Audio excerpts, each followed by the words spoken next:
और खासकर अभी बिहार के चुनाव में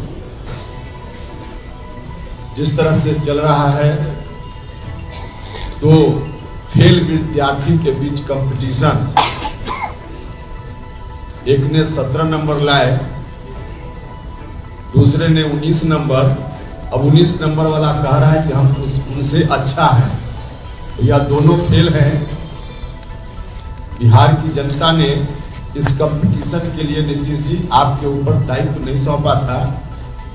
बिहार के नौजवानों को रोजगार तब भी नहीं मिल रहा था, बिहार में गरीबी तब भी थी, बिहार में अशिक्षा तब भी थी, बिहार चारों तरफ से परेशान उस वक्त भी था, किसानों को उनका उचित हक तब भी नहीं मिल रहा था।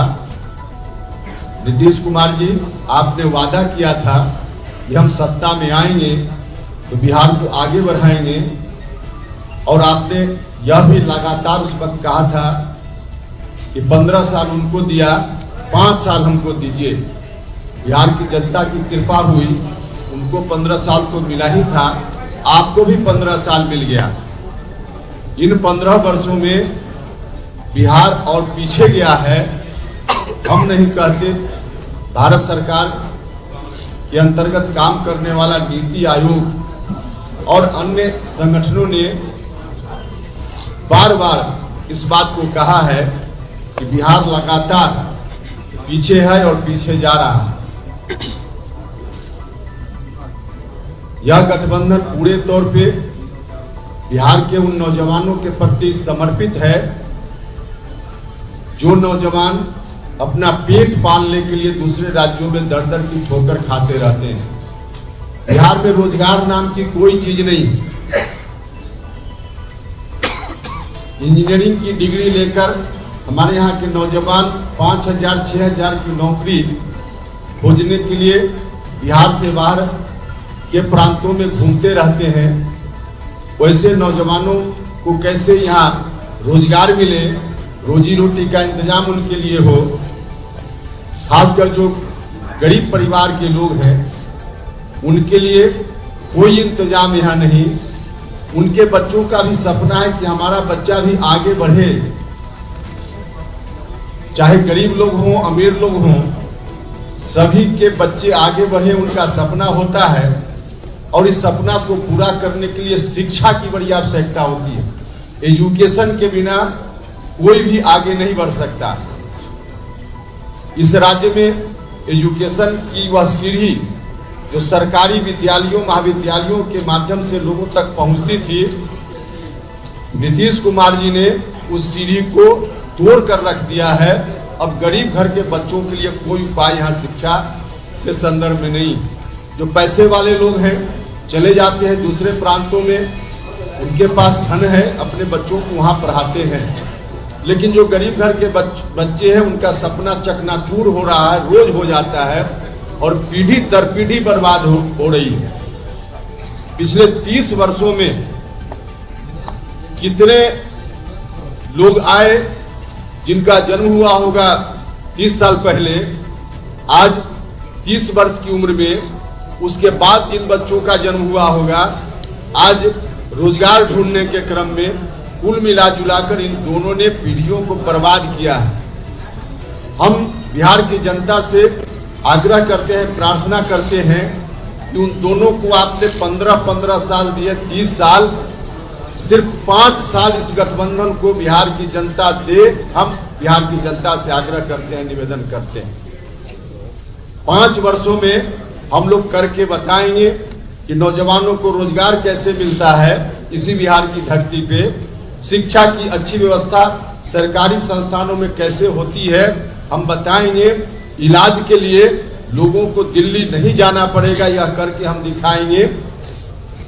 जब नरेंद्र मोदी जी उस वक्त प्रधानमंत्री नहीं थे, प्रधानमंत्री की उम्मीदवारी को लेकर घूम रहे थे 2014 के चुनाव। आप देख लीजिए, सारा जो लोग यहाँ हमारे बैठे हैं, जनवादी पार्टी और राष्ट्रीय समाजवादी पार्टी, समाज जनता पार्टी, देवेंद्र जी की पार्टी और राष्ट्रीय लोक समता पार्टी और AMIM जी की, ओवैसी जी की पार्टी और सुहेल देव राजभर जी की पार्टी, आप इन सारे लोग आज इस क्रम में बैठे हुए हैं। हमारे इस गठबंधन को पूरा आशीर्वाद देना पड़ेगा। अभी कह रहे थे कि अगर जापान में जाते हैं तो बोलते हैं do you like coffee and T, तो सिस्टम खत्म कर दीजिए आप, वो सिस्टम खत्म कर दीजिए। आपने बहुत झेला है, बहुत झेला है आपने, कुछ नया टेस्ट करिए आप, नया टेस्ट करके देखिए।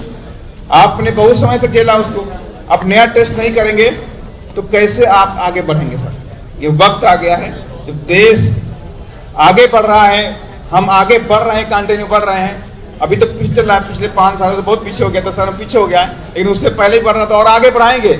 लेकिन आपका साथ जरूर है, अगर आपका साथ नहीं मिलेगा तो हम देश को भी नहीं बढ़ा सकते। लेकिन अभी बिहार है तो बिहार को बढ़ाने के लिए आपने बहुत झेला, बाढ़ भी झेलते हैं, भुखमरी भी यहाँ पे होती है, गरीबी भी है, अशिक्षा भी है, जॉब भी नहीं है, फैक्ट्रियां भी नहीं है। तो आखिर फैक्ट्रियां हर जगह हो सकती हैं तो बिहार के अंदर क्यों नहीं हो सकती? और खेती हर जगह हो सकती है तो बिहार के अंदर क्यों नहीं हो सकती? अवश्य जी साहब तेलंगाना से आते हैं, हैदराबाद में उधर का भी इंचार्ज हूँ, तेलंगाना का भी इंचार्ज हूँ। तो वहाँ पर जो मैंने देखा है कि किस तरह से डेवलप किया गया कि जो बाढ़ का सिस्टम था खत्म कर दिया गया, जगह जगह डैम बना दिए गए, जगह जगह बैराज बना दिए गए, सारा बाढ़ का सिस्टम खत्म कर दिया गया। उत्तर प्रदेश भी बाढ़ में आता था पहले, लेकिन वहां पर भी शारदा बैराज जैसी योजनाएं शुरू की गई और तमाम सारे डैम बनाए गए, सारा बाढ़ का सिस्टम खत्म हो गया। लेकिन यहाँ पर क्या होता है, यहाँ पर जो भी पार्टियां सत्ता में आती हैं वो सिर्फ या तो अपने बच्चों को लॉन्च करने की प्लानिंग करती हैं या अपने जेबों को भरने का काम करती हैं, कभी गरीब जनता के बारे में कभी नहीं सोचती सर। इसलिए साथियों मैं आप लोगों से पुनः आग्रह करता हूँ, पूरे प्रदेश की जनता से आग्रह करता हूँ, आप लोग इस बार हमारे इस गठबंधन को आप अपना आशीर्वाद दीजिए। और मैं दावे के साथ में कहता हूं कि आपको निराश होने की जरूरत नहीं पड़ेगी। धन्यवाद।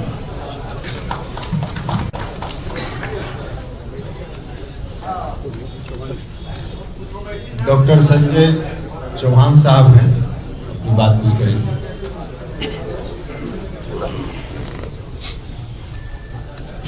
धन्यवाद।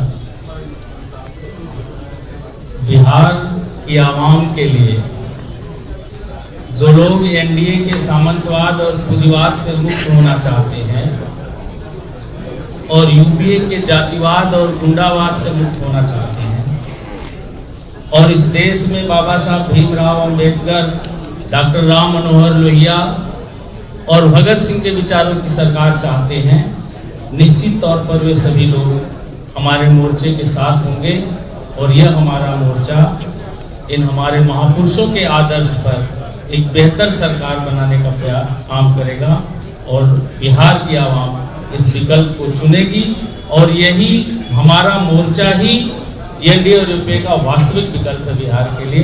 धन्यवाद।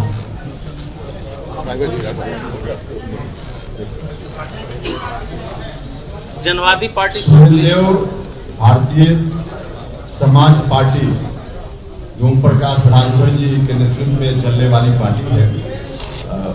उस पार्टी के राष्ट्रीय महासचिव आए हुए हैं संतोष पांडे।